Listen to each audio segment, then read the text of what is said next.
Yeah, you too. Well, We would invite all who care to stand and join us in a recitation of the Lord's Prayer, followed by a moment of silence.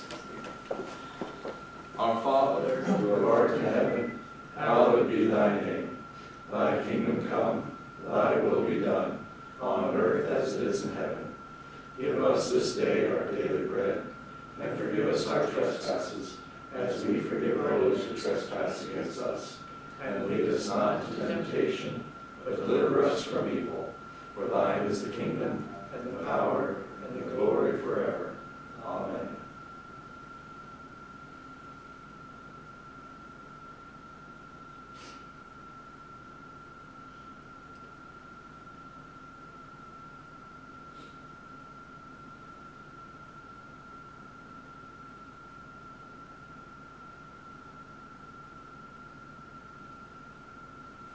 Now, 7 o'clock, Shelby City Council meeting is called to order. Please remain standing and join us in the Pledge of Allegiance.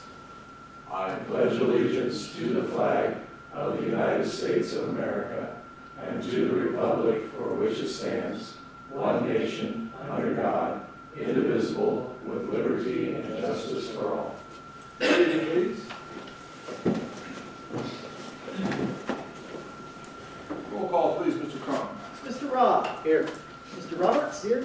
Mr. Gates. Here. Mr. Martin. Present. Mr. McLaughlin. Here. I will now entertain a motion to dispense with the reading of the journal for March 6, 2023. So moved. Second. We have a motion by Mr. Robb and a second by Mr. Roberts to dispense with the reading of the journal from March 6, 2023. Discussion? Roll call, please. Mr. Roberts. Yay. Mr. Gates. Yay. Mr. Martin. Yay. Mr. McLaughlin. Yay. Mr. Robb. Yay. That motion passes. We now come to the time for public comment. If you would like to make a comment before council or reserve some time later on in the agenda, please come to the podium, state your name and address, and either reserve time or make a comment. Mr. Stone, do you want to reserve some time for? I would. Thank you, Mayor Shea. You want to give us your address? Jim Stoner, 16141 Old Mansfield Road, Fredericktown, Ohio, 43019. I'd like to reserve comment relative to the Charles Wallace legislation or the historic monument legislation. Thank you. All right, any other public? Yes. Joe Lansman with American Electric Power. My address is 8011 Banker Drive, Pickerington, Ohio, 43147. Sir. And that'll be for the legislation upcoming. Yes. Any others with public comment? All right, we'll move on through to the agenda. Mr. Gates. Mayor, I ask unanimous consent that council proceed at this time to consider ordinance number 8-2023. Unanimous consent.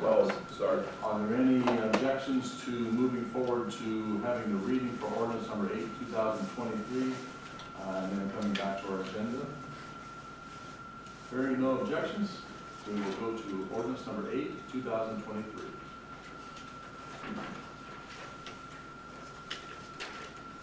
Ordinance number 8, 2023, amending section 204.03, commemorative dates of chapter 204, official standards, of codified ordinances of the city of Shelby. Move for third reading. Second. We have a motion by Mr. Gates and a second by Mr. Roberts for the third reading of ordinance number 8, 2023. Discussion or comments? Thank you, Mayor Shea. And this has been quite a long journey.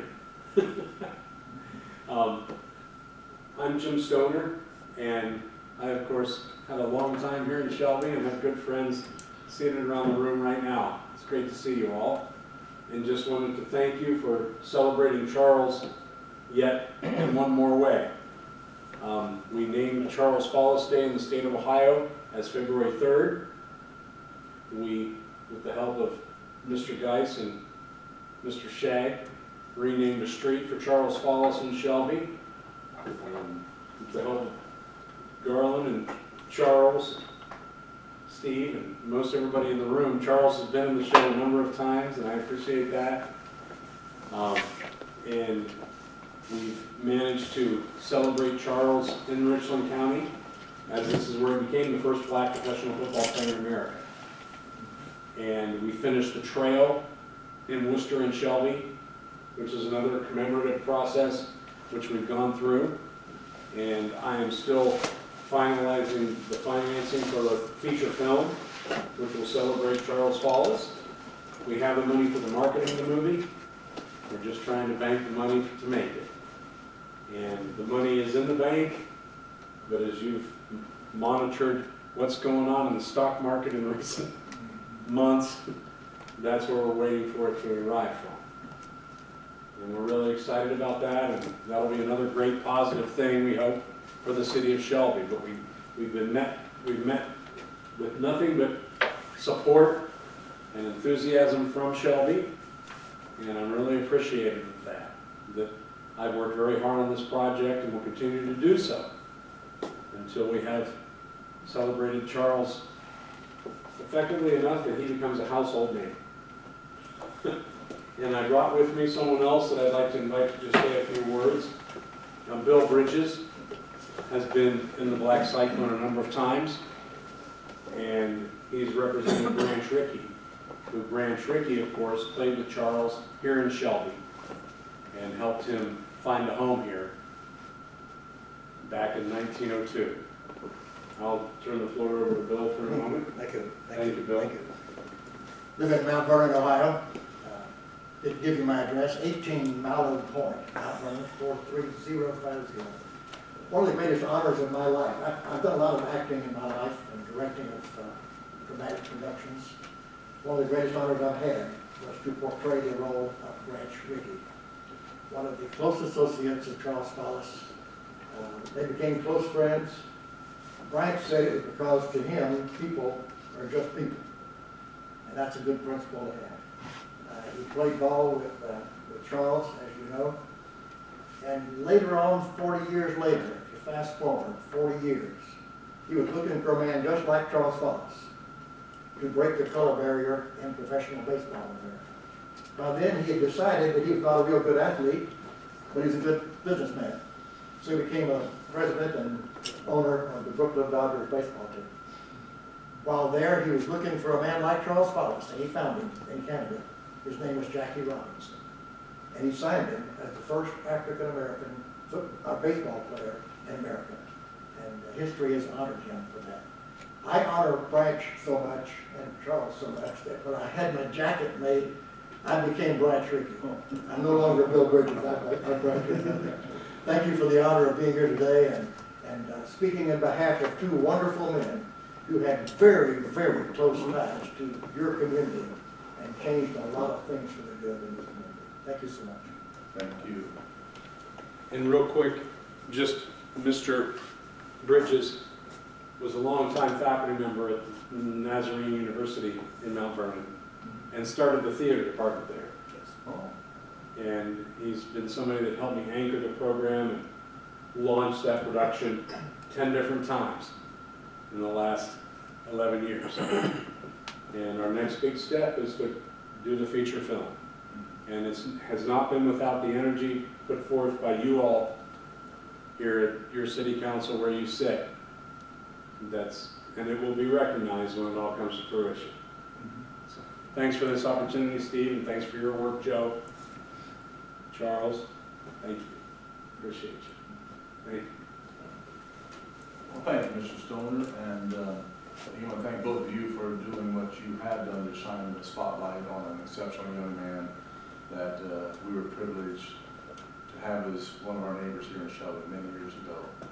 Are there any other points of discussion or comments? Mr. Gates. Mayor, I'd like to read the specific language in the Yes. record. February 3 shall be known as Charles W. Follis Day to honor the memory and 1880 birth date of this former Shelby Blues team member who is recognized as the first African-American professional football player. Thank you. And thank you, Councilman Gates, for your work on this.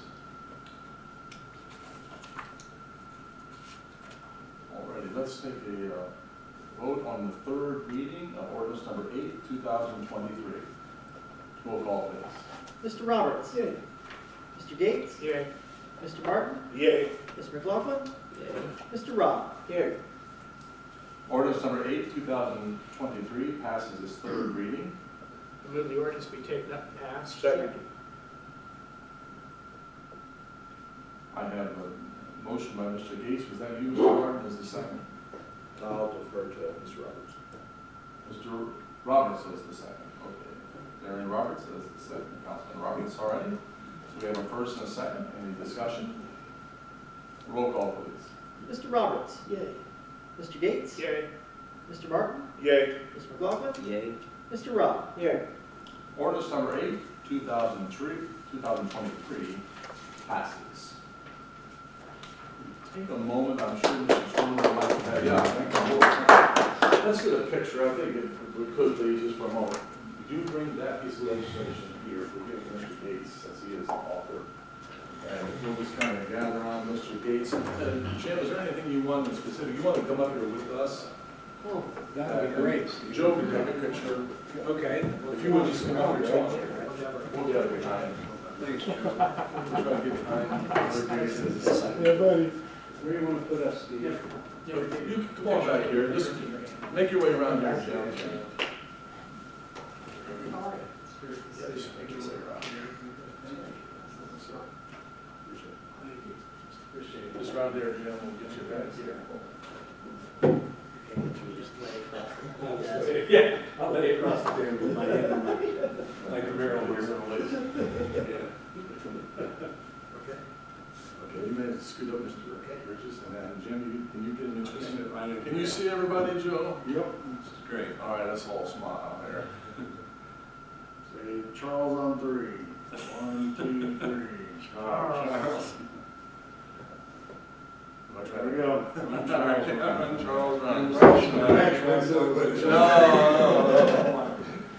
Everybody be singing me. Thank you, John. Thank you. That's scary. I don't want to see my buddy, then I'm angry. And I have to go somewhere I don't want to go.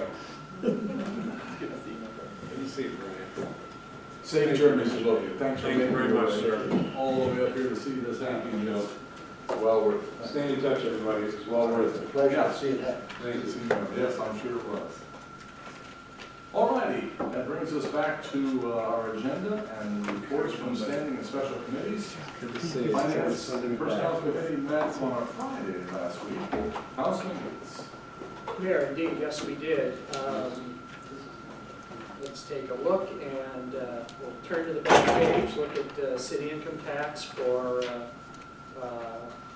the month of February, and for the year, we can see for the year, $786,000. That is, as you look across the column to the columns to the left, you can see that that exceeds any of the other years for 2 months collection.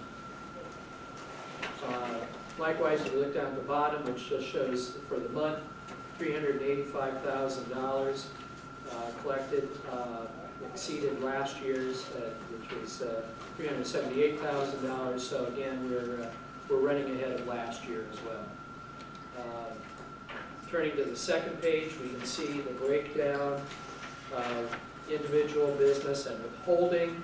Of course, being only 2 months into the year, one can't draw any conclusion or really see a pattern. You can see what the numbers are. I will just say anecdotally, it seems that the past, very early on, I saw people coming into City Hall to pay their city income tax. And I don't normally, I don't recall normally seeing that people coming as early as they did this year. So that will certainly, if people are coming in earlier, that will certainly make life easier for the 2 income tax clerks. Well, looking at the front page, we'll just touch on a few of the funds. The general fund, cash a little over $2 million, a little over $1.5 million free and clear. The street fund right now is pretty tight. Part of that is that we had 3 payrolls in January instead of 2, so that's, that throws things off. But that will remedy itself as we work through the year. Health and Park are both in very good shape, both as far as cash and for what is free and clear. Both those funds benefit from real estate taxes. Final collection was March 8th, I believe it was, and we usually get a distribution first part of April. So, you know, we should, those will jump up. That'll also help the general fund. There's 2 mills inside millage that go to the general fund, and also police and fire pension have, I believe it's 3/10 mills, general fund, excuse me, inside millage that'll help those 2 funds.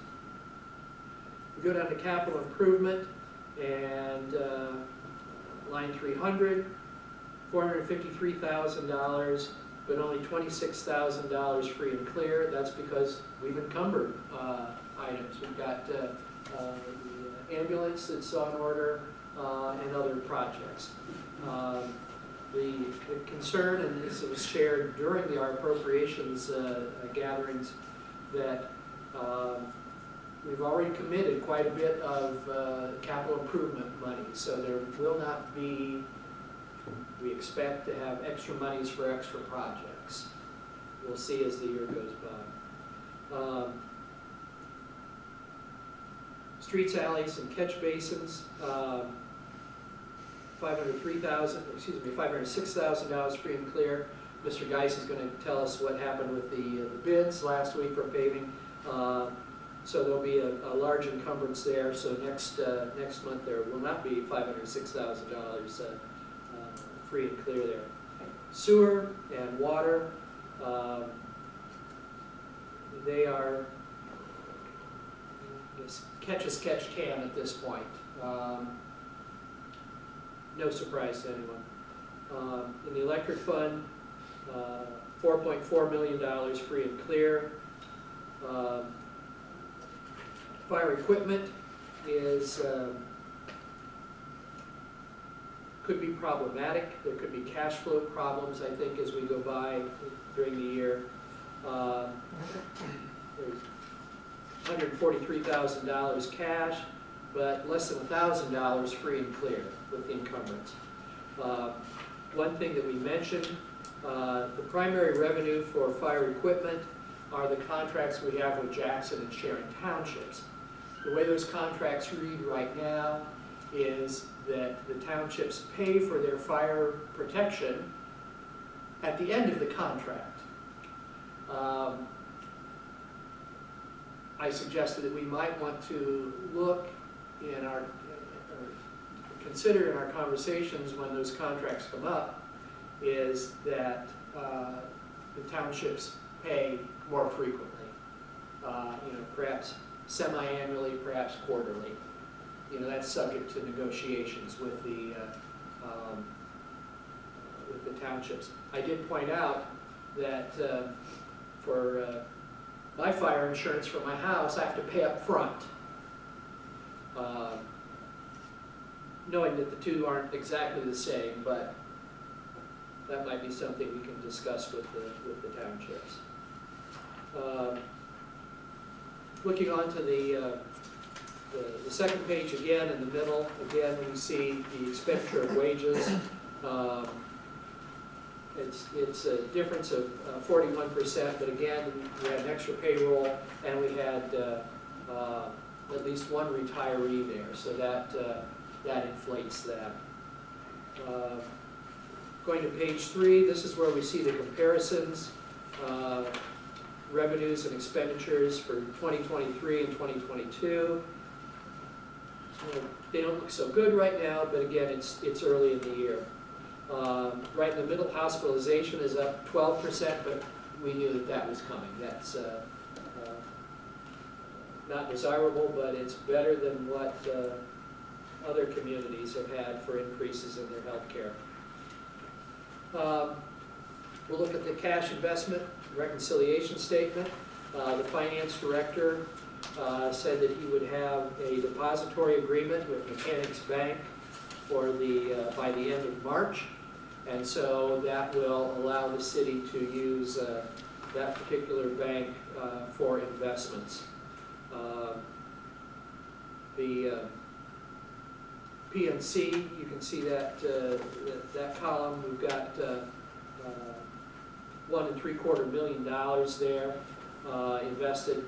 Those monies will be moved because PNC no longer has a branch here in the city, and of course, it only makes sense for any subdivision to put its money in a financial institution within its limits. So as those investments come due, we can expect them to be moved. The interest rate is going up. I read where the Fed has raised the rate by 25 basis points, by a 1/4%. That's good for investors, not so good for borrowers. Down at the bottom, you can see the total that the city had in the city treasury at the end of February, $15,962,106.60. The next page has the little report on the Sutter-Roush Fund. Other issues that the committee talked about was the status of the audit compliance by the Shelby Municipal Court. The judge did bring in the required annual reports for the years 2018 to 2022. I'd asked the finance director to scan those and to send those out to council members. The finance director reported that the court is making good progress on bank reconciliations. Members will recall that those two accounts, one civil, one criminal, had not been balanced for many, many years.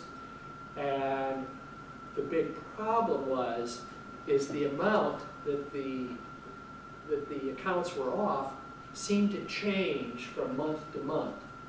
Well, the progress that has been made now is the accounts, although they are still off, they are off by a consistent amount.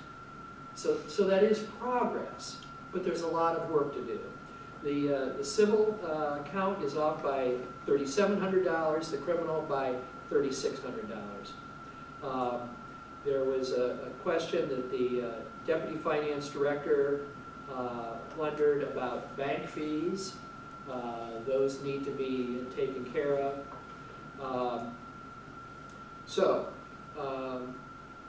Hopefully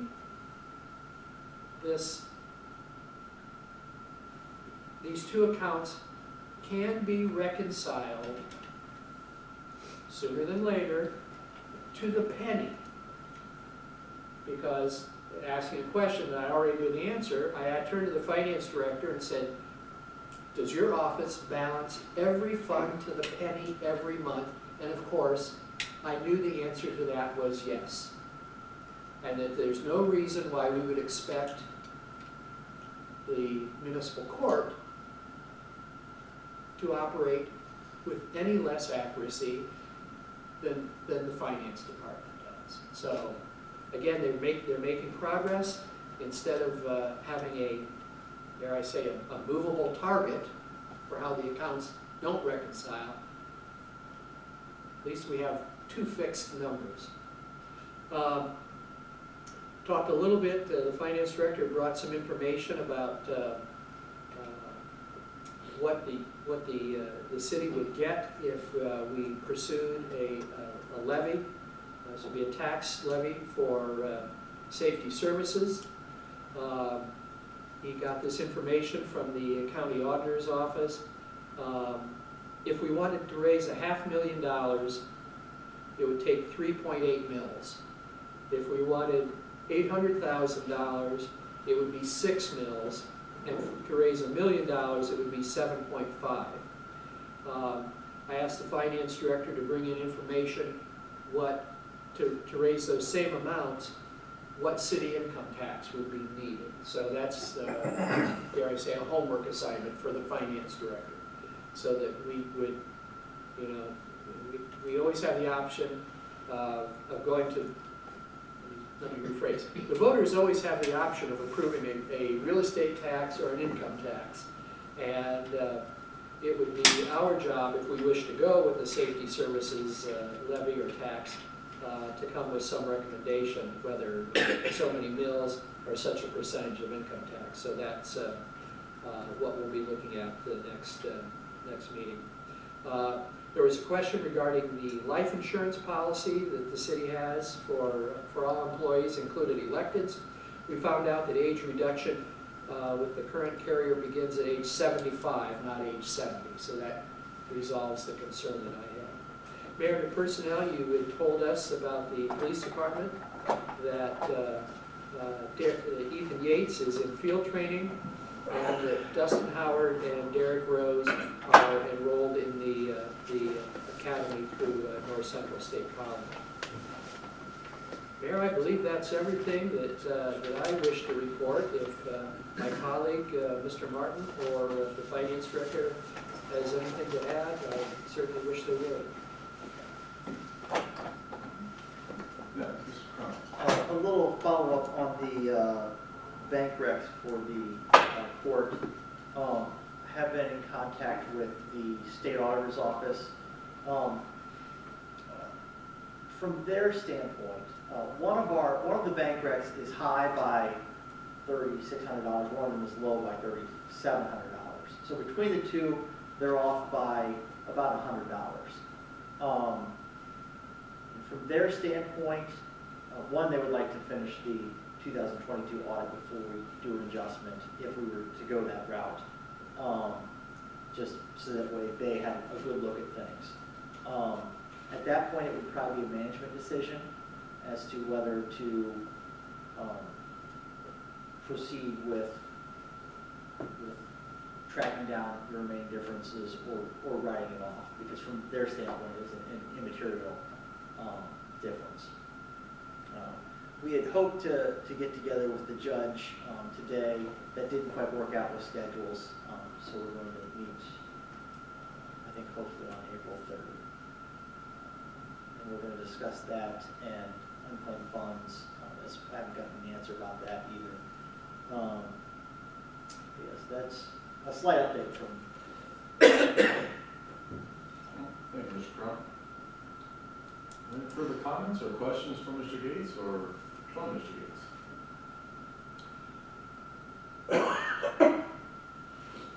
Mayor, I'm not here to beat up on anybody, but writing that off to this member of council would tend to reward bad behavior.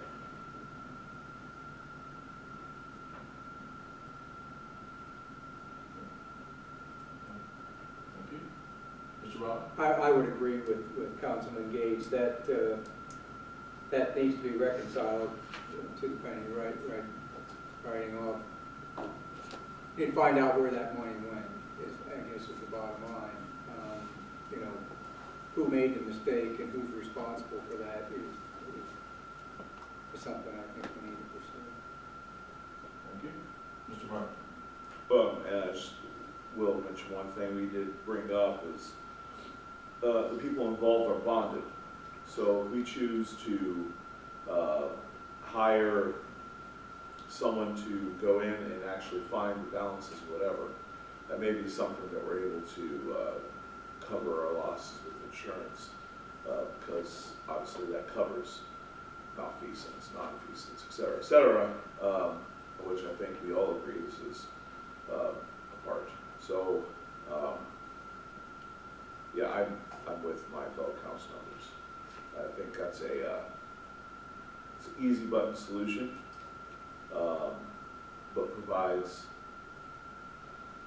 no accountability.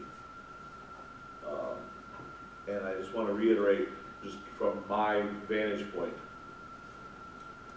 there has been zero accountability that has taken place. Hard work, sure. Doing some numbers, sure. Zero accountability, a way of actual discipline or how we ensure this doesn't happen again. And I find that wholly unsatisfactory. If this is, again, I'll reiterate, I don't want to be a dead horse, but sometimes we need some clues. So, from my vantage point, if this had happened, not at the courts, at the city, there would have been swift and holistic accountability. And that needs to occur here as well. Thank you. Any further comments or questions? Mr. Gates. Mayor, I move that the combined financial statement and the cash investment reconciliation statement, both dated February 28, 2023, be received, placed on file, and posted to the city's website. Second. We have a motion by Mr. Gates and a second by Mr. Martin to the effect of the motion just read. Is there discussion? Roll call, please. Mr. Roberts? Yay. Mr. Gates? Yay. Mr. Martin? Yay. Mr. McLaughlin? Yay. Mr. Rob? Yay. That motion passes. Thank you, Mr. Gates. You're very welcome, Mayor. I'll move forward to Utilities and Streets Committee. Councilman Martin. Thank you, Mayor. We touched on a few topics on March 16th during our normal course of business. We did have a gentleman who came before the committee and inquired about sidewalks. Specifically, he lives on, I believe it's Pendle Avenue. And so, he was asking, why exactly the sidewalks were on off the beaten path, etc. And I simply reiterated what my kind of thought pattern has always been. Currently, according to our city ordinances, everyone's supposed to have sidewalks. Traditionally, we've only imposed that on people that already have sidewalks. And we have very disjointed policy at the city level when it comes to sidewalks. And so my whole thinking has always been, either we need to clean up the ordinances, or we need to have a more strategic thinking when it comes to sidewalks. And so I've reiterated that numerous times, and he seemed to be in agreement with that, but just wanted to kind of echo those thoughts. Those are outside, obviously, the notes that everyone got in their packages. All right, it's that time of the year again, where people come in and they inspect bridges. So everyone got the bridge inspection report. That's separate from the notes. I am not going to go in depth into this very much, except to say that the conclusions here.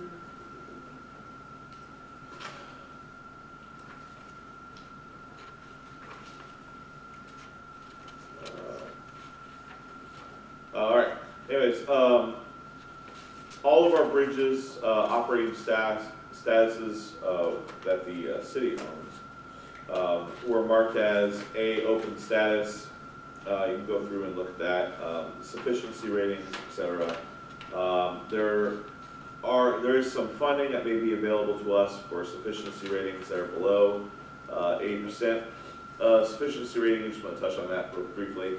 That does not mean a sufficiency rating below 80% does not mean the bridge isn't safe for travel.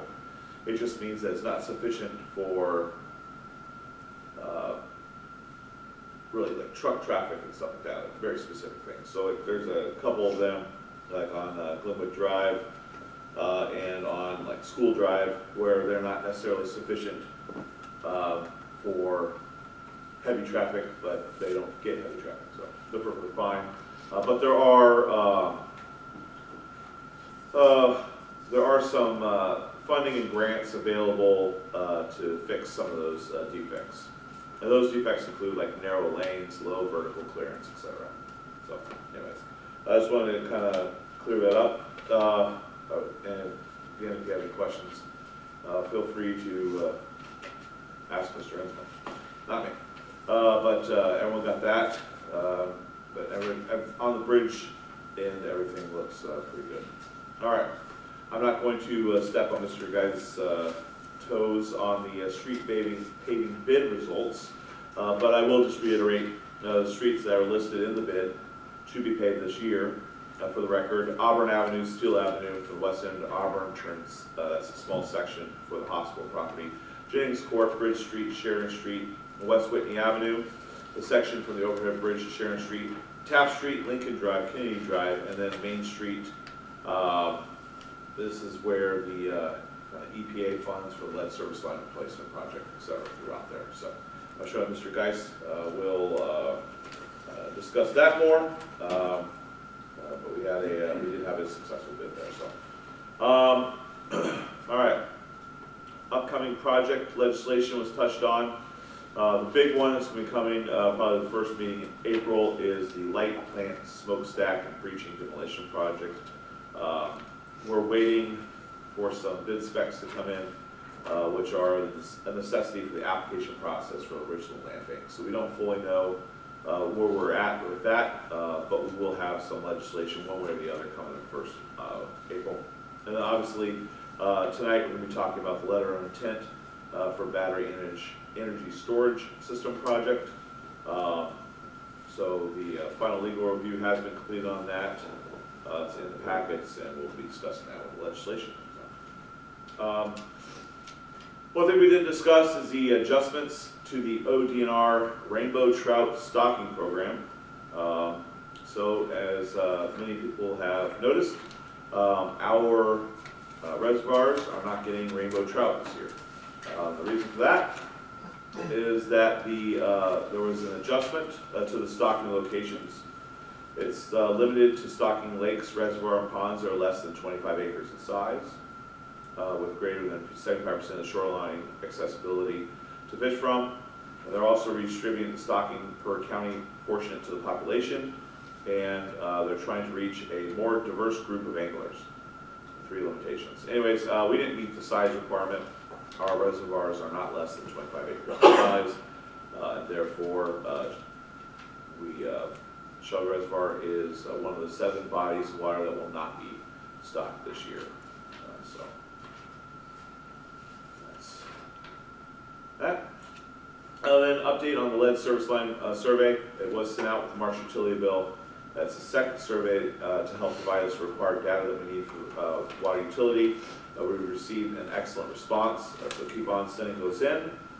And we'll be sending out a couple more, mailing it out a couple more times, focusing on probably June and September to collect that data that's necessary for the Ohio EPA.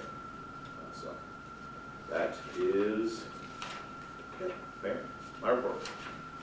Thank you, Mr. Martin. Are there any comments or questions for Mr. Martin in regard to his report? Any further comments? I see Mr. Martin. The last page, always important. Yes, there is a proposed fiber project being presented to the administration. It says next week, so I assume this week. And that's being presented by Brightspeed. We don't know much more about that, but the project would install aerial and underground fiber throughout the community, and obviously would need pole attachments, etc. But that's a limited amount of information we have, so more information will be provided at the next utility meeting. Thank you. And then Mr. Geis. Just some clarification on the smokestack. I don't believe there'll be legislation at the next meeting, but what we're doing right now, working with the land bank, they are going down tomorrow to actually testify in front of the state representatives and so forth to justify needing more money. So what we've done with the land bank is give all the data that they need to once help get the money, and then once it's released, we can go right away. So we'll be waiting on that, and their budget is obviously end of June, so we'll be looking to do that. So we've been giving them everything they need, and hopefully something will come through with that. All right. Thank you, Mr. Geis. All right. Yeah, Mr. Gates. But just with this proposed fiber project, and Mr. Mark mentioned pole attachment agreements, I'm wondering, what is the capacity for our poles for additional agreements with additional companies? And obviously, we have to maintain, a certain height above the streets. So that's the question I have. Obviously, we can't have, dozen more companies, because, then I would have to bend over to walk underneath the lines, and I'm pretty short. So that's, I don't know if that's more of a rhetorical question at this point, or if someone can give us some more detail, or. I believe that's a question that will kind of be, some of our thoughts are going to be revolving around that question tomorrow when we meet with this company. So we're 2 o'clock tomorrow, so we'll have more answers, Mr. Gates, at our next council meeting or utilities committee. But good question, we thought the same thing. Thank you, Mayor. Yes, sir. Any further comments? Thank you, Councilman Martin. Moving to reports of city officials, the mayor's report.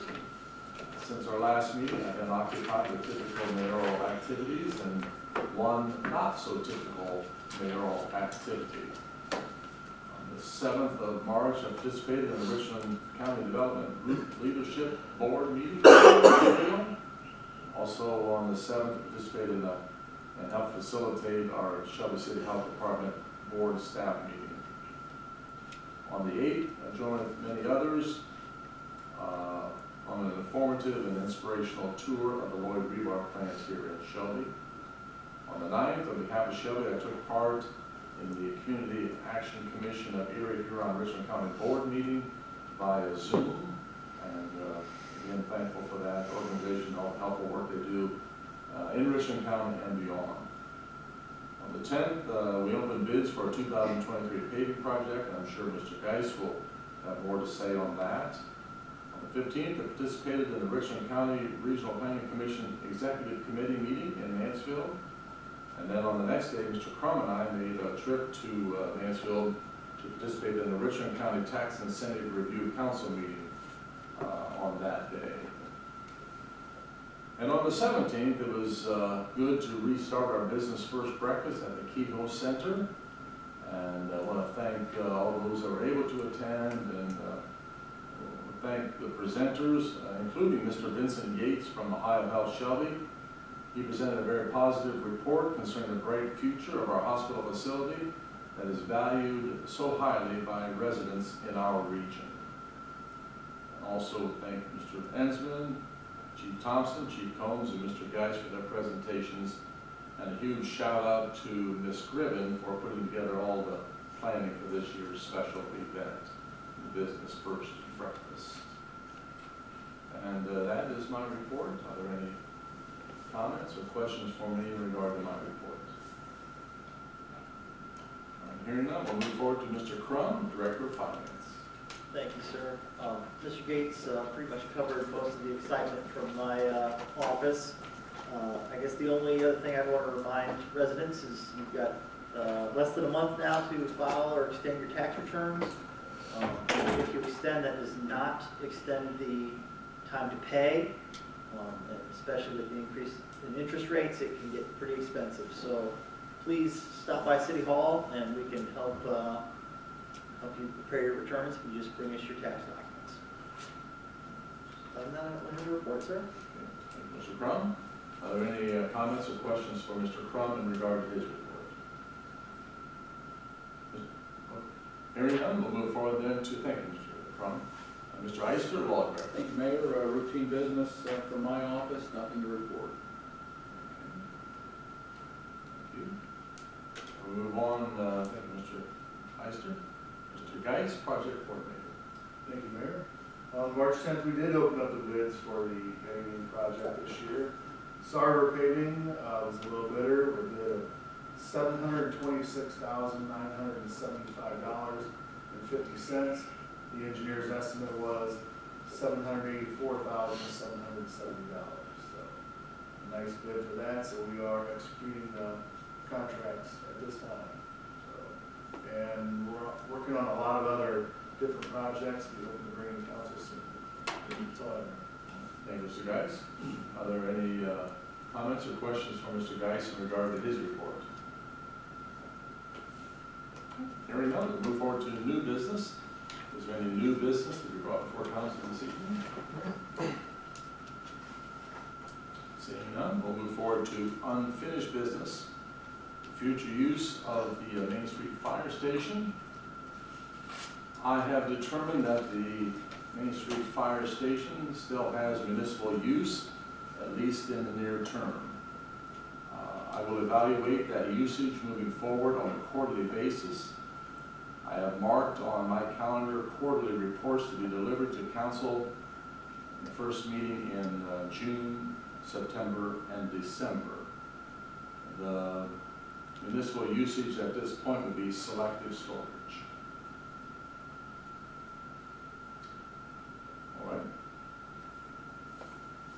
Continuing with unfinished business that's on the agenda, the labor consultants was active, and we asked about that last week. I have informed our legal consultant last week that there will be no automatic renewal this year, as has been the case since 1999. I'm expecting to receive a request for qualifications template this week, which will be fine-tuned and sent out to firms across Ohio, firms which offer services encompassing human resource management, labor relations and negotiations, regulatory compliance and discipline, and policy development. So that is the course of action that we are following from the administration side. Mr. Gates. Mayor, I want to thank you for that action. Any other unfinished business? All right. We've already attended to ordinance number 8. Let's move to ordinance number 9. Ordinance number 9, 2023, creating appropriations for the year 2023 and declaring an emergency. I move that the rule requiring that an ordinance be read on 3 separate occasions be suspended. Second. We have a motion by Mr. Gates and a second by Mr. Martin that the rule requiring that an ordinance be read on 3 separate occasions be suspended. Discussion? Roll call. Mr. Roberts. Yay. Mr. Gates. Yay. Mr. Martin. Yay. Mr. McLaughlin. Yay. Mr. Rob. Yeah. That motion to suspend passes. I move that the ordinance be taken up and passed. Second. We have a motion by Mr. Gates and a second by Mr. Roberts for the passage of ordinance number 2023. Discussion? Mr. Gates. Mayor, it seems to this member of council that this process just seems to get better and better every year. At least that which council saw. I don't know, what wailing and moaning may have taken place in the finance director's office when the department heads dropped off their proposals for this year. But by the time it came to council, where we met twice as a committee of the whole, approximately 7 hours in 2 sessions, discussions that were forthright, but never with rancor. Again, just seems to get smoother and smoother every year. For the record, the bottom line for appropriations for this year is $41,025,477.50. But that includes transfers in between funds. I'd asked the finance director last week if he could bring us a number that shows the dollars that actually leave the city treasury, which are a better measure of what it costs to run this operation here. And so with that, I'm sure the finance director has, you know, that number, or a good guesstimate anyway. I do, thank you. Yeah, if you remove all of the transfers between funds, it reduces the amount by about $6 million, takes you to about 35 million. Additionally, if you look at like purchase power, which is sort of, you know, it's a lot of money that comes in and goes right out, that's about 9 million. So it's a lot of money with not a lot of paperwork, at least on my end, which would take us to about 26 million as far as operating expenditures. Interesting. Thank you. But thank the finance director for that clarification. Any further discussion? Roll call, please. Mr. Roberts? Yay. Mr. Gates? Yay. Mr. Martin? Yay. Mr. McLaughlin? Yay. Mr. Rob? Yay. Ordinance number 9, 2023 passes.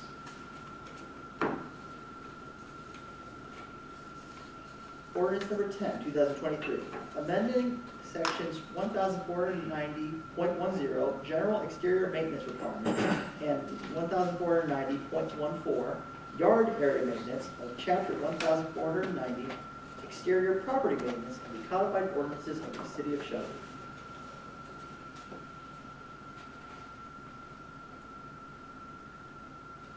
Move for first reading. Second. We have a motion by Mr. Martin, and a second by Mr. McLaughlin for the first reading of ordinance number 10, 2023. Discussion? Mr. Gates. Mayor, could someone explain to council and also for the record what the changes are from the existing ordinance? Mr. Gates. And this snuck up on me here, and I could get a full report from Mr. Dean, and we've discussed this a long time ago, in a committee meeting, and if council would, choose to give us the first reading, I'll have Mr. Dean I'll work with him to have a full report at the next briefing. That would be fine with this member. Any further discussion?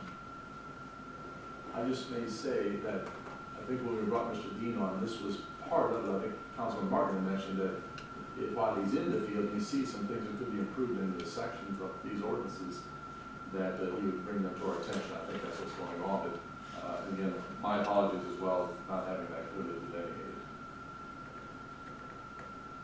Roll call, please. Mr. Roberts? Yay. Mr. Gates? Yay. Mr. Martin? Yay. Mr. McLaughlin? Yay. Mr. Rob? Yay. Ordinance number 10, 2023 passes its first reading. Resolution number 9, 2023, declaring the intent to vacate an alley running perpendicular of West Main Street between lots 578, 576, 575, and 27 in the city of Shelby, Ohio. Move the ordinance the resolution be taken up and passed. Second. We have a motion by Mr. Gates and a second by Mr. Martin for the passage of Resolution 9, 2023. Discussion. Mr. Gates. Mayor, one of the businesses that abuts this alley, the principal of that firm is ill. He had planned to be here tonight to speak to this resolution. I would move that the resolution be postponed until the next regular meeting of council. Second.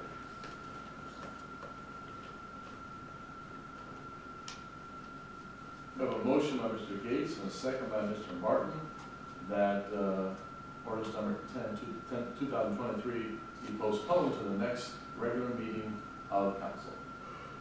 Discussion? This will be the vote on the postponement. Roll call, please. Mr. Roberts? Yay. Mr. Gates? Yay. Mr. Martin? Yay. Mr. McLaughlin? Yay. Mr. Rob? Yay. That motion to postpone passes. Resolution number 10, 2023, approving weed assessments as issued by the Director of Public Service. Second. We have a motion by Mr. Roberts and a second by Mr. Martin for the passage of resolution number 10, 2023. Discussion? Roll call, please. Mr. Roberts. Yay. Mr. Gates. Yay. Mr. Martin. Yay. Mr. McLaughlin. Yay. Mr. Rob. Yeah. Resolution number 10, 2023 passes. Resolution number 11, 2023, authorizing the mayor and director of public safety to accept the material terms of the new national opioid settlements pursuant to the One Ohio Memorandum of Understanding and consistent with the terms of the April 18, 2023 new national opioid settlements agreement and declaring an emergency. Move resolution taken and passed. Second. We have a motion by Mr. Roberts and a second by Mr. McLaughlin for the passage of Resolution 11, 2023. Discussion? Mr. Carter.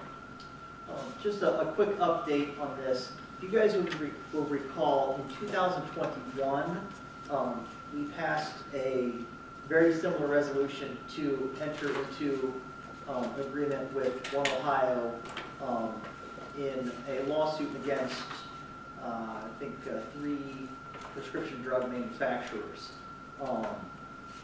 And essentially it's a class action lawsuit because they're saying, hey, we wouldn't have this epidemic if it weren't for some poor management and such. Well, the same group has now, well, I should take a step back. In that lawsuit, it was settled, and we get, I don't know, maybe $2,500 a year that goes to our DARE program. This is essentially the same thing, but it's now some of the pharmaceuticals, some of the distributors that they're filing a lawsuit against, and they would like municipalities to sign up to be a part of this class action lawsuit as well. Thank you, Mr. Crump. Mr. Gates? Mayor, of course, the contracts here, I'm sure, are boilerplate, but my question is, has the law director had an opportunity to review these and approve as to form? I believe so. That was done very similar to the last one. Thank you. Thank you. Any further discussion? Roll call, please. Mr. Roberts. Yay. Mr. Gates. Yay. Mr. Martin. Yay. Mr. McLaughlin. Yay. Mr. Rob. Yay. Resolution number 11, 2023 passes. Resolution number 12, 2023, authorizing the mayor as director of public service to enter into a letter of intent with AEP On-Site Partners LLC for a battery energy storage system feasibility analysis. Move the resolution taken and passed. Second. We have a motion by Mr. Martin, a second by Mr. Roberts for the passage of Resolution 12, 2023. Discussion. Do you want to make a presentation, or do you want to wait for questions? Or? Just here for any questions? All right. Well, discussion, anyone have any questions from the table? Mr. Gates? Mayor, I looked through the attachment, and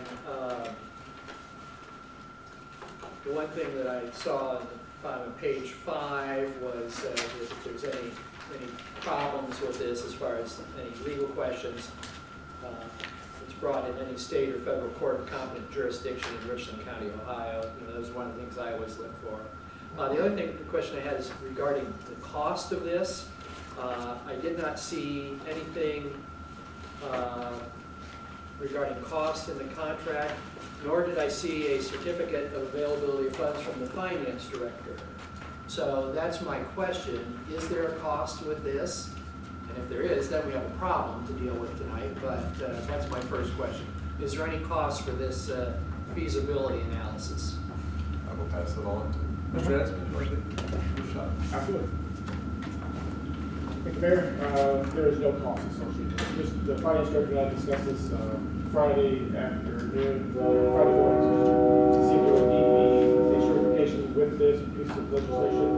We referred back to the letter of intent that we had into AEP On-Site Partners for the solar array. We did not have a certification for that as well. There is a $100,000 out clause in this resolution. That if we decide to enter into discussions with another company, there would be a penalty of $100,000 that we would owe within 365 days. of the entrance of this agreement. Thank you. Further discussion? Mr. Gates? I'll just raise this because that question came up when, with the solar field, that prevailing wages must apply to this. That's correct. Thank you. Glad the gentleman concurs, it wasn't necessarily a question. Any further discussion? Roll call, please. Mr. Roberts? Yeah. Mr. Gates? Yay. Mr. Martin? Yay. Mr. McLaughlin? Yay. Mr. Rob? Yay. Resolution number 12, 2023 passes. Now come to miscellaneous business. Is there any miscellaneous business to be brought before council this evening? Mr. Gates? Mayor, I move council adjourn. Second. We have a motion by Mr. Gates and a second by Mr. Martin for adjournment. Roll call, please. Mr. Roberts? Yay. Mr. Gates? Yay. Mr. Martin? Yay. Mr. McLaughlin?